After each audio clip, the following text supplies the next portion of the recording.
Okay, everybody, welcome to this video. In this video now, we're going to talk about helping you to manage screen time for your kids, for your family, for your loved ones. And we're going to go through and answer some of the following questions. How much time is too much time? When should kids start interacting with devices? What happens if they have too much screen time? Um, and of course, if you do your own research and you go out on the internet, it's confusing. There's all sorts of noise and all sorts of websites that give you all sorts of information and different answers. And I'll show you some references later on about the places where I've gone to get statistics, but a lot of the answers out there are it depends, it's complicated, it varies, of course, based on their age. Too much is bad. They could be watching anything. They should be outside playing in a treehouse. What if they become stupid? What if they don't have any friends because they're too busy watching Netflix? So there's lots of stuff out there, lots of noise about devices. I don't think we need to be afraid of them. We just need to make sure that we put gentle controls in place and sit with our kids and educate them. So uncontrolled screen time can lead to children being exposed to some of the following.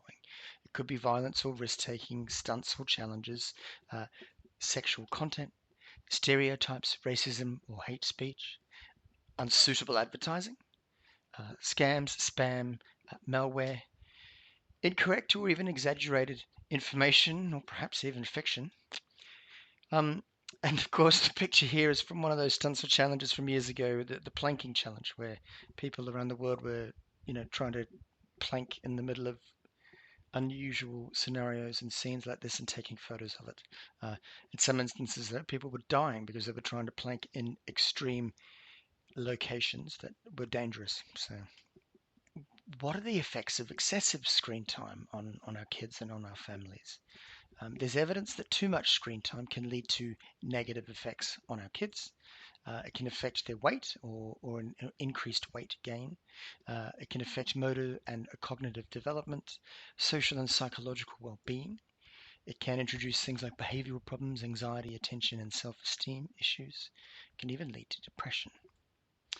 So I think if we start with the government guidelines, whether it's the Australian Institute for Family Studies or the American Academy of Child and Adolescent Psychiatry, taking that they all have a very similar set of guidelines around how much screen time is right for the right ages. And you can see it's pretty straightforward. If the kids are 2 or less, then no screen time, or certainly no screen time that isn't with the parents and really just doing things like phone calls or video calls. That's it. For 2 to 5, it's no more than an hour during the weekdays, sometimes more on weekends. And then from the ages of 5 upwards, no more than 2 hours of screen time a day. Now, you might be looking at that and thinking, my goodness, I'm not sure how my child's going to survive with only 1 hour or 2 hours in the day. But of course, we'll walk through some of the other things to help you with those conversations, with the transitions away from devices and other things that can be done as well. Of course, this isn't me saying what I think are the guidelines. This is me actually quoting and referencing other sites and government sites as well. So absolutely, you can take these credits and these references and go and check them for yourselves. And I think it's important that you do that and do your own research and come to your own conclusions. I've just tried to get these together for you to deliver the information in as simple a way as possible. So what, as parents, can you do to help your kids with devices, with screen times, with screen time transitions, and managing them in general? We can create a screen time plan, and we'll talk about that in a slide in a few moments. Obviously, set an example and limit your own screen time, at least when you're around the kids anyway. Show good examples of reading and writing and painting and riding bikes and not being sat in front of a device yourself. Set time and content rules around screen use. This course is here to help you with that, with those parental controls, with those timeouts, with the internet rules and blocking rules and URL filtering, all things that we can cover as part of this course. Encourage your kids to self-regulate. Teach them to be mindful of how much time they've spent on their devices and put them down and go and do something else. I know that's a challenge. Certainly with my kids, it's impossible. Sometimes they just won't put them down and won't leave them alone. But thank goodness this course will show you how you can put controls in place so that the transitions can be easier when they're going away from devices. Also, finding a balance between other activities and screens. Encourage active screen time. For example, if you're watching a TV show or a movie, maybe not at the cinema, but at home, at least in the lounge, do yoga or star jumps during the breaks, or even while you're watching the show. Um, Avoid things like screens an hour before bedtime so kids wind down and they can do other things, perhaps like reading and just calming and not being exposed to the bright lights of the devices just before bed. Keep screens out of the bedroom. Um, you may find though that for some kids at various stages, abstinence may be easier than moderation, and you may just need to cut them completely. So, what about screen time transitions?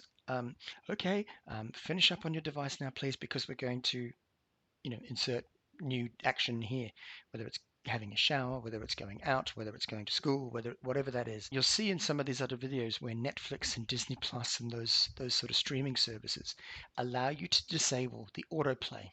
So, for example, if you say something like, "Okay, child, at the end of this session or at the end of this video, please come and have a shower."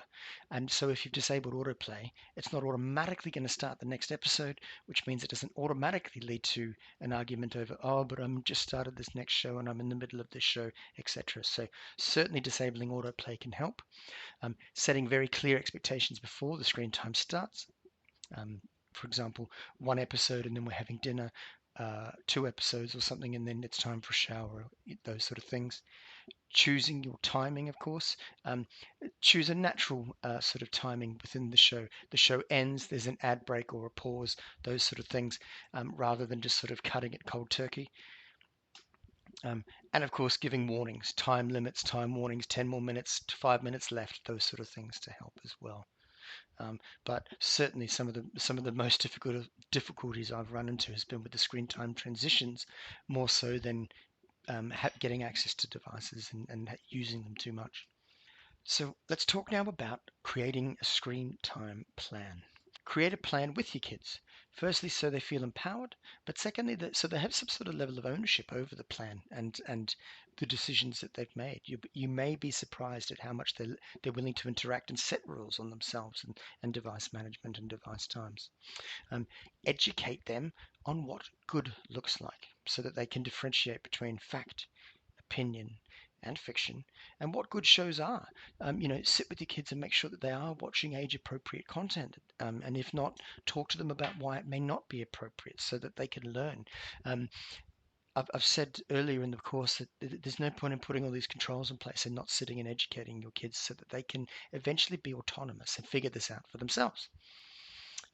Designate screen-free zones or times. So, for example, no screens during family meals and outings, and designate areas that are not allowed to have screens in them. For example, at the dining table or at the grandparents' house. Limit things to even one screen at a time to help try and minimize things like distractions. Certainly, my daughter has tried to have the iPad going while she's playing the Nintendo while the TV's on in the background, and that's just getting absolutely ridiculous. She can't focus on anything.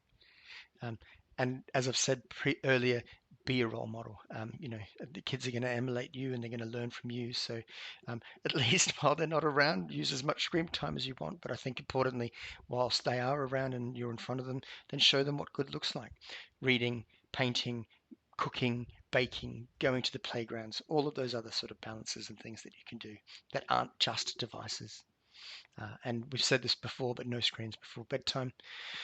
Depending on the age of your kids and how much sort of information they're getting access to and whether you're allowing them on social media and those sort of things, you may want to look to introduce them to fact-checking sites. Now, this is not so much in relation to a screen time plan. This is more just around helping them differentiate between fact, fiction, and just outright garbage. So a site like Snopes.com can help you eliminate the noise and and actually really determine if something is legitimate, and whether it's a meme, whether it's a video that's been generated by AI, they can use this site to kind of figure that out as well. Finally, screens genuinely are here to stay and can offer a lot of positives. It's never too early to develop a screen time plan with your kids and your family. Let your children share their ideas and their concerns. But remember to have fun. Keep the balance between screen time and real life. It's okay to have time with devices, but there's board games, there's playing in the park, there's chasing ducks around the lake, there's all of these other things that can be done as well. Finally, the last slide there with all the credits and the references and the sites that we've gone to get information about to create this super quick video for you. I hope it's been helpful, and I look forward to taking you through the next series of videos in this course to help you with the parental controls of these devices. Thanks so much for listening, and we'll see you in the next video.